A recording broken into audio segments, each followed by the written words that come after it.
하나님께서 저와 여러분에게 은혜 주시기 원합니다. 인도의 유명한 맨발 전도사 선다싱의 성경 묵상법에 대해서 어디선가 읽은 적이 있는데 참 감동이 됐습니다.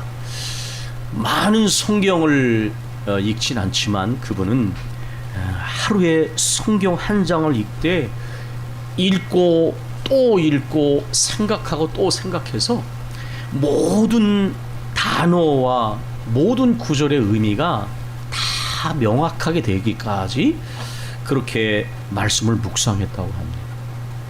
하나님의 말씀은 만화책하고는 다릅니다. 소설책하고는 다릅니다. 한 단어의 무게가 지구보다 무거울 수 있는 것이죠. 말씀을 덤성덤성 읽거나 들어서는 안 됩니다. 선다시님처럼 소가 되새김질을 하듯이 말씀을 읽고 또 읽고 묵상하고 또 묵상해서 마치 피 속의 모든 영양분이 온몸으로 공급되듯이 그렇게 하나님의 말씀이 우리의 몸에 우리의 삶에 침투하는 그런 경험을 우리는 사모해야 합니다. 저는 설교 준비 때 종종 쓰는 방법 중에 하나가 이동을 할 때 공동체 바이블을 듣는 것입니다. 수요일이나 금요일 주일의 본문을 시간이 날 때마다 계속 듣습니다. 여러분도 한번 사용해 보십시오. 계속 듣게 되면 주의 깊게 듣게 되면 이 특별히 장의 반복 기능이 있기 때문에 그 장을 듣다 보면 나무를 보고 숲을 보고 숲을 보고 나무를 보듯이 한 구절을 해석할 때는 앞절과 뒷절을 보고 또 이 문단을 볼 때는 앞문단과 뒷문단을 보고 또 장 전체를 보고 앞장과 뒷장을 보고 이런 식으로 이제 숲을 보는 성경 해석법이 있는데 어쨌든 장 전체를 계속해서 반복해서 듣게 되는데 이번에 마태복음 21장을 준비하면서도 계속 그렇게 여러 차례 들었습니다. 그러면서 참 놀라운 것은 이렇게 거기에 전혀 별개 사건처럼 보여지는 것들이 통하는 느낌, 연결되어지는 느낌이 드는 거예요. 제가 언젠가 영적인 논리, 인간의 언어의 어떤 한계 또는 제 언어 구사의 한계 때문에 그럴 수 있지만 영적인 흐름 속에서 그 영적인 흐름이 연결되어지는 그 느낌, 전혀 이질적인 단어들처럼 느껴지지만 그 단어와 단어가 어떻게 연결되는 그 느낌을 갖게 되면 말씀을 깨닫는 기쁨이 생기게 됩니다. 이번에도 21장을 그렇게 읽으면서 그 21장에 등장하는 여러 가지 예수님과 관련해 일어난 사건들이 이 본문과 연결되어지고 본문을 해석하는데 이렇게 큰 도움이 된 것을 느꼈고 또 오늘 말씀을 전하면서 간간히 그런 내용들을 여러분에게 말씀을 드리고자 합니다. 예수님께서 예루살렘 성전에 들어가셨습니다. 그래서 예루살렘에 입성을 하셔서 성전에서 가르치십니다. 그때에 종교 지도자들, 대제사장과 백성의 장로들이 예수님께 나와 묻습니다. 이것은 친절한 질문이 아니죠. 네가 무슨 권위로 이런 일을 하느냐? 또 누가 이 권위를 주었느냐? 우리는 예수님이 하늘의 왕자이시며 삼위일체 하나님이신 것을 알고 믿습니다. 그런데 하늘의 왕자이신 하나님이신 그분께 감히 누가 이런 권위를 주었으며 무슨 권위로 이런 일을 하느냐라고 질문하는 것을 우리는 만납니다. 종교 지도자들은 정상적인 상황이라면 영적인 민감성이 있어야죠. 백성을 지도하려면 자신이 영적으로 잠들고 짖지 못하는 벙어리 개처럼 밤에 잠드는 파수꾼처럼 있어서는 백성들을 바로 인도할 수 없지요, 사람들을. 그런데 눈이 가려워져 있는 것입니다. 권위주의에 사로잡혀서 이런 질문을 하는 것이죠. 제가 언젠가 여러분에게 말씀을 드렸습니다. 권위주의와 권위는 다르다. 진정한 권위는 인정되어지는 권위이다. 그러나 권위주의는 스스로가 자신의 권위를 주장하는 권위이다. 이 대제사장과 장로들의 권위주의는 참다운 권위가 아닙니다. 그러나 예수님께서는 참다운 권위, 가르침과 행함을 통해서 권위를 보이셨으며 섬김의 권위를 가르쳤지만 이 종교 지도자들은 말은 화려하고 잎사귀는 무성하나 행하지 아니하고 순종하지 아니하는, 그리고 섬기는 권위가 아닌 군림 아닌 권위에 사로잡힌 사람들이라는 것을 우리는 신약 성경을 통해서 압니다. 우리가 1절을 읽지 않았지만 21장 1절을 읽게 되면 예수님께서 예루살렘에 입성하시면서 나귀와 나귀 새끼를 끌어오게 해서 나귀 새끼를 타시는 장면을 보죠. 마태복음 그 21장 5절에 이런 구절이 나옵니다. 시온 딸에게 이르기를 네 왕이 네게 임하노니 그는 겸손하여 낙이 큰 멍에 매는 짐승의 새끼를 탔도다. 이 구절에 대하여 마태는 4절에서 이렇게 말합니다. 이는 선지자를 통하신 말씀을 이루려 하심이니라. 여러분 아시겠지만 여기에 나귀에 관한 예언은 스가랴서 9장 9절에 나오는 예수님에 대한 예언의 말씀을 인용한 것입니다. 예수님은 일거수일투족이 하나님의 말씀을 이루셨어요. 우리가 아마 영적으로 가장 사모할 부분이 그런 것이 아닌가. 우리의 말을 하거나 행동을 하거나 무엇을 하든지 하나님의 뜻을 의식하고 하나님의 뜻을 이루기 위해서 하셨던 예수님을 우리는 본받아야 합니다. 겸손은 무엇입니까? 그분은 왕이셨지만은 나귀 새끼를 타셨습니다. 그런데 이 겸손은 하나님의 뜻을 이루는 그러한 순종으로 연결되어집니다. 멍에 매는 짐승의 새끼를 탔도다. 우리 주님께서 모든 세상의 죄를 짊어지고 십자가를 지신 것을 우리는 압니다. 겸손하여 나귀 새끼를 타시고 멍에 매는 짐승의 새끼를 타셨습니다. 이것은 바로 선지자 스가랴를 통하신 말씀을 이루려 하심이니라. 겸손과 순종은 동전의 양면 같은 것입니다. 자의적 겸손은 성경이 말하는 겸손하고 다릅니다. 하나님의 말씀 앞에서 나의 진상을 아는 사람이 겸손해지는 것이고, 진짜 겸손한 사람은 순종을 하게 됩니다. 빌립보서 2장에서도 우리는 말씀을 만나죠. 저는 죽기까지 복종하셔서 겸손의 완성을 보이셨다. 그러니까 많은 사람들이 겸손과 순종을 단어가 다르니까 다른 것을 생각하는데요, 진정한 겸손은 순종으로 연결되어지는 거예요. 예수님께서 나귀 새끼를 타신 것, 하나님의 말씀을 온몸으로 이루신 것이고, 또 그 멍에 매는 짐승의 새끼를 타신 것 자체가 인류 구원을 하시려고 하는 예수 하나님 아버지의 뜻을 따라 그분이 십자가를 지시는 분이시라. 이런 모든 것 속에서 예수님은 겸손과 순종의 본을 보이고 계십니다. 그러나 이 대제사장과 장로들은 자신들의 생각, 탐욕을 이루려 합니다. 우리가 성경을 자세히 살펴보면 예수님의 어떤 공통적인 모습이 있는데요, 그것은 뭐냐면 잘 알아듣지 못하거나 들으려고 안 하면, 질문을 하면 옳지 못한 질문에 대해서는 답변을 주지 않으시고 질문을 질문으로 받으시는 경우가 몇 번 나온다는 거예요. 율법사에게도 알고 트집 잡으려고 물으니까 답변하지 않으시고, 네가 율법에서 이렇게 어떻게 읽느냐, 알고 있는 거였어요. 마치 소크라테스가 엄마의 어머니인 산파인 어머니의 그러한 영향을 받아서 사람들 속에 그런 무지를, 참다운 삶을 향한 무지의 질을 깨우치게 끊임없이 질문을 던져서 자신을 쇠팔이나 뱀장어, 전기 뱀장어처럼 미움을 받을 만한 일이죠. 깨우치려고 하면 사람들은 좋아하지 않습니다. 자존심을 내세우고 변명하고 아무 유익이 없는 위장막을 치는 소용이 없는 거예요. 예수님 질문하십니다. 나로 한 말을 너희에게 물으리니 너희가 대답하면 나도 무슨 권위로 이런 일을 하는지 이르리라. 요한의 세례가 어디로부터 왔느냐? 하늘로부터냐 사람으로부터냐? 아주 곤란한 질문을 하셨습니다.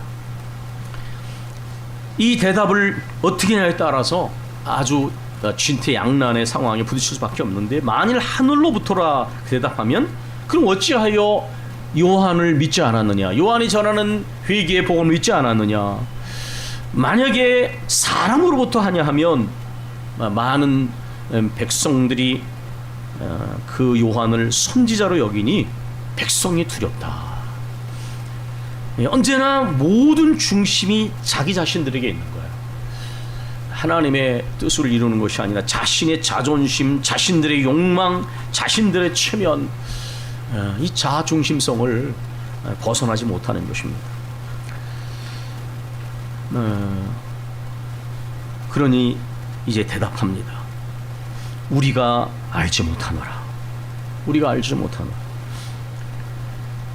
예수님께서 말씀하십니다. 나도 무슨 권위로 이런 일을 하는지 너희에게 이르지 아니하리라. 마치 끝없이 같이 가는 평행선처럼 옳지 못한 생각을 가진 사람들은 대화가 되지 않습니다. 들으려고 하는 의지가 없으면 아무리 어떤 얘기를 해도 듣지 않는 거예요. 그러니까 예수님께서는 이제 여기서 이 대화를 주도해 나가십니다. 이 아까 말씀드렸죠. 율법사와의 대화도 비슷했는데 처음에 율법사가 예수님에게 질문을 했지만 예수님은 답변을 주시기보다 알고 묻는 그의 의도를 간파하시고 다시 질문을 하셨어요. 그리고 질문을 통해서 스스로 깨닫길 바라셨지만 깨닫지 못하니까 예수님께서는 예화를 두지 않으셨습니까? 예화. 선한 사마리 예화를 두셨어요. 오늘 본문에서는 포도원에 아들 둘을 가라고 말한 아버지 얘기, 아버지와 두 아들의 얘기가 나옵니다. 자, 너희 생각에는 어떠하냐? 어떤 사람이 두 아들이 있었다. 그래서 먼저 장남인 맏아들에게 말하기를, 예, 오늘 좀 해야 할 일이 있으니 포도원에 가서 일하렴. 네, 아버지 가겠습니다. 대답은 아주 시원하겠습니다. 그러나 정작 이 첫째 아들은 가지 않았습니다. 둘째 아들에게 말합니다. 얘야, 너 오늘 좀 포도원에 가서 일하렴. 이 둘째 녀석이 처음에는 싫어요 하고 거절했습니다. 그런데 그 후에 뉘우치고 갔다. 예수님께서는 이렇게 하나의 비유를 드시고 그 다음에 이제 질문을 하십니다. 그들 중 누가 아버지의 뜻대로 하였느냐? 이렇게 쉬운 질문이 어디 있습니까? 이거는 아이들도 다 대답할 수 있는 것입니다. 대제사장과 장로들이 둘째 아들입니다. 아주 분명하게 대답을 했습니다. 근데 사실은 여러분, 이 말씀의 의미는 바로 그 다음에 해석이 되어지는데 자신들 얘기를 하시는 거예요. 지금 예수님께서 자신들. 예수님께서 이렇게 내가 진실로 너에게 이르노니 세리들과 청녀들이 너희보다 먼저 하나님의 나라에 들어가게 되리라. 요한이 의의 도로 너희에게 왔거늘 너희는 그를 믿지 아니하였으되 세리와 청년은 믿었으니 너희가 이것을 보고도 끝내 뉘우쳐 믿지 아니하였노라. 여러분, 지금 예수님께서 대제사장과 장로들을 앞에 놓고 지금 말씀하시는 겁니다. 너희들보다 세리와 청녀들이 하나님의 나라에 들어가리라. 저는 설교자로서 하나님의 말씀을 전할 때에 전해야 하는 말씀을 돌려서 이야기할 생각이 별로 없습니다. 많은 사람들이 부드럽게 이야기하라. 예, 필요하죠. 그러나 하나님의 말씀을 듣는 것보다 부드러운 이야기를 듣기를 원하십니까? 거기에 어떤 영적인 위험이 있는지를 생각해 보십시오. 내가 그 말씀을 들을 때에 내 영적인 상태를 보지 아니하고 그 설교자의 톤이나 표정이나 예화가 또 이렇게 얘기를 하면 아무 유익이 되지 않아요. 저는 언젠가 여러분에게 그런 고백을 했습니다. 저는 이런 설교자가 되고 싶습니다. 설교를 들을 때 어떤 표현이나 어떤 것들이 좀 귀에 거슬려도 뒤돌아서 가만히 생각해보고 기도해보니 그것이 목회자가 나를 위하여 계속 기도하면서 영적으로 하나님께 주신 깨달음을 전한 것이라는 것을 깨닫고 순종하는 일이 일어나는 설교죠. 유머 감각이 풍부하고 또 말을 잘하는 설교자들 많이 있습니다. 그러나 저는 깊이 생각하는 설교자, 깊이 생각하는 성도가 되었으면 좋겠습니다.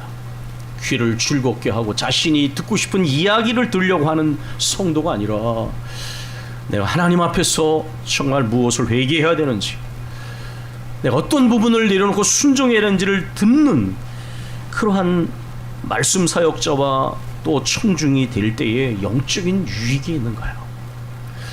예수님께서는 한 번도 인기의 영 앞에서 말씀하신 적이 없습니다. 때때로 하나님의 말씀을 전하는 데 있어서 때로는 강한 어조로 예수님께서 말씀하셨어요. 여러분께서 어떤 부분에 마음에 거슬리게 되면 그 부분은 여러분이 스스로 용납을 하십시오. 그러나 그 말씀이 지금 내 영적인 상태를 정면으로 지적하기 때문에 불편하시다면 그는 회개해야 되는 게 맞는 거예요. 하나님의 말씀을 들을 때에 너무 얇은 사람들이 돼서는 안 됩니다. 예수님께서는 이 대제사장과 장로들을 앞에 놓고 이 말씀을 하셨어요. 그러니까 예수님 어떻게 생각하면 죽을 짓을 하시는 거예요. 죽을 짓을.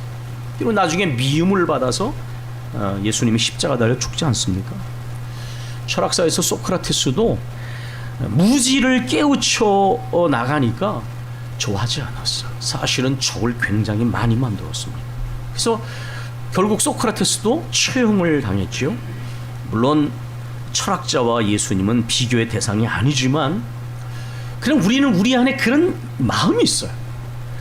하나님의 말씀이 우리에게 들려질 때 내 마음에 불편하면 왜 불편한지 본인이 모르더라고.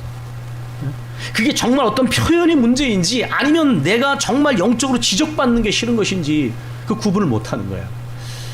잘 생각을 해봐야 돼요. 잘 생각.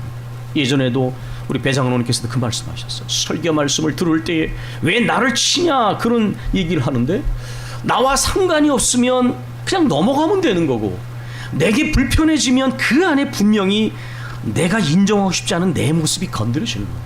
그럼 하나님의 말씀이라고 생각한다면 그 말씀을 받고 회개하고 고쳐야 되는데 그건 안 하고 어떤 표현이 어떻고 이렇게 얘기를 하면 그게 무슨 유익이 있느냐, 무슨 유익이 있느냐. 설교가 하나님 말씀을 들을 때 예수님께서는 너희가 이렇게 말씀하셨어요. 너희가. 여러분, 세리와 청년은 불의와 부도덕한 사람의 상징입니다. 몸을 파는 사람이요 제국주의자들을 향하여 세금을 걷어들이고 정해진 세금은 더 많이 피를 걷어들이는 거머리 같은 존재 매국노가 세리예요. 그래서 이스라엘 사회의 세리와 청년은 죄인의 대명사였습니다. 그런데 어떻게 명색이 최고의 종교 지도자들은 하나님 나라에 들어갈 수 없고 이 부도덕과 불의의 상징이 천국에 들어간다 그러는 여러분 그 얘기를 들으면 만약에 예수님이 우리 앞에서 그 말씀을 받아들이시겠어요? 막 펄펄 뛸 것입니다. 펄펄 뛸 거예요. 왜 그렇죠? 왜 그럴까요? 세리와 청년들은 자신의 죄를 회개하고 겸손히 은혜를 받아들였어. 은혜를 받아들였어. 그러나 이 종교 지도자들은 자기 의에 사로잡혀 있었어. 이게 바로 위험한 것이죠. 둘째 아들이 대답으로는 거절했지만 뉘우치고 간 것처럼 세리와 청녀들은 이제 죄악 가운데 살았던 삶이나 겸손하게 회개하고 은혜를 받아들였다. 그러나 장남이었던 이 첫째 아들은 말만 잘했습니다. 말만 잘해. 여러분 그 18절로 22절에 보면 무화과 나무를 저주하신 사건이 나옵니다. 무화과 나무를 저주하신 사건. 여기 예수님께서 이 나무를 저주하셨어요. 그런데 거기서 이렇게 말씀하십니다. 잎만 무성한 나무, 열매 없는 나무, 이 나무는 영원히 열매를 맺지 못하리라. 우리 이 말씀을 보면 이사야 말씀이 떠오릅니다. 이 백성이 입술로는 나를 공경하나 마음은 내게서 멀도다. 가끔 가다가 이 말놀이 같은 걸 하지요. 가벼운 말놀이가 아니라 기억하기 좋은 것입니다. 예수님이 저주하신 나무는 열매 없이 잎만 무성했는데 이스라엘 백성들은 입술로는 주님을 공경했지만 마음은 멀었습니다. 입과 입, 영적인 공통분모가 있는 것이죠. 이 말씀을 읽으면 우리 스스로를 돌아보게 됩니다. 예수님께서는 말씀을 행하시고 온몸으로 말씀을 이루셨지만 그러나 우리는 때로 너무 말로 모든 것을 대신합니다. 주님을 향하여 끝까지 주님만 사랑하겠다고 약속을 한 것을 기억조차 못해요. 얼마나 자주자주 망각하고 우리 자신이 번질되는지 모릅니다. 그런데 그런 믿음의 모습을 보지 않고 인정하지 않으면 자기를 치는 거로 받아들이는 거죠. 그러니까 이 대제사장과 장로들이 자신들을 치는 걸로 생각을 했을 거예요. 여러분, 예수님께서 이 21장이면 성전을 청결하신 사건이 나옵니다. 성전을 청결하게 하신 다음에 또 어떤 얘기가 나오냐면 아이들이 막 예수님께 소리를 질러요. 호산나 다윗의 자손이요. 그러니까 이 종교제자들이 분노합니다. 그때 예수님 말씀하십니다. 시편 8편 2절 어린아이와 젖먹이들의 입에서 나오는 찬미를 온전하게 하신다. 이게 무슨 뜻일까요? 하나님의 거룩성을 무너뜨리는 것에 대하여 우리 주님은 성전을 청결하며 분노하셨습니다. 나귀 새끼를 타시고 어린아이들과 젖먹이의 입에서 나온 찬미를 받으시는 게 무슨 뜻입니까? 주님은 순수한 사람, 겸손한 사람을 기뻐하신다는 것입니다. 하나님 앞에 회개하는데 어린아이 같은 모습처럼 존경스러운 모습이 없습니다. 하나님께서 말씀하시는데 겸손하게 순수하게 받아들이는 사람, 그러므로 어린아이와 같이 하나님 나라를 받들지 않으면 천국에 들어갈 수 없다. 우리가 하나님 앞에서 어떻게 어른이 될 수 있습니까? 이 어린아이들, 젖먹이들의 입으로 찬미를 받으시는 하나님, 하나님은 언제나 순수한 믿음의 사람, 겸손한 사람, 순종하는 사람을 기뻐하십니다. 제가 오늘 신앙의 네 번째, 다섯 번째 근본 자세, 여러분께서는 아실 겁니다. 이 다섯 가지가 무엇인지, 이 다섯 가지는 신학책에서 배운 것이 아니라 제가 이제까지 신앙생활하고 목사로서 이 다섯 가지를 늘 기억하고 붙잡으면 적어도 심각하게 곁길로 나가지 않으리라 생각했던 다섯 가지였습니다. 첫 번째, 은혜로 인하여 우리는 구원을 받았고 이제까지 수많은 은혜를 받았습니다. 그러므로 우리는 근본적인 겸손과 감사를 잃어버리지 말아야 합니다.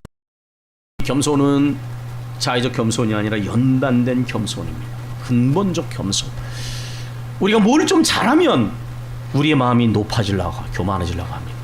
그러나 아니야, 내가 잘할 수 있는 것도 신명기 8장에 나온 말씀처럼 하나님이 그렇게 할 능력을 주셨다. 제자리로 돌아가 겸손을 회복하는, 이게 바로 근본적 겸손입니다. 겸손이 부족한 사람은 겸손한 것 좀 보여진데 교만으로 돌아갑니다. 그러나 생각해보니 이렇게 할 수 있었던 것도 주님이 신 은혜야. 그게 바로 근본적 겸손이에요. 하나님은 그 겸손을 가르치시려고 광야 40년의 길을 걷게 하셨다. 신명기 8장에 증거하지 않습니까? 내 힘으로 얻었달까 두려워하노라.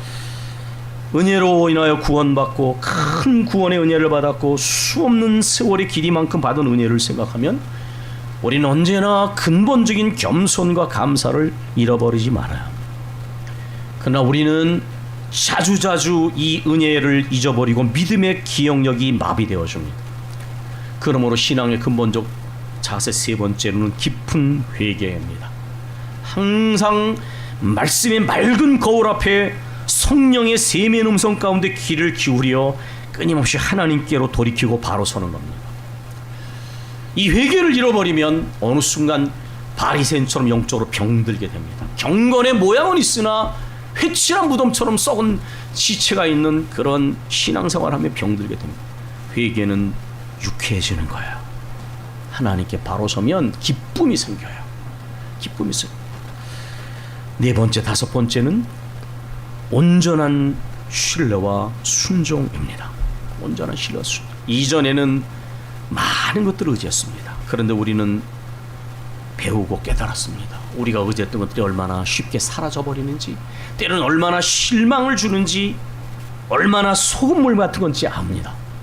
그래서 이제는 우리에게 크고도 헤아릴 수 없는 그 은혜를 주신 신실하신 하나님의 은혜 앞에 모든 것을 맡기고 신뢰하면서 가는 것입니다. 놀라운 것은 우리가 읽었던 32절에 보면 이 대성과 장로를 향하여 너희가 믿지 않았다, 신뢰하지 않았다. 믿지 않으면 순종할 수 없어요.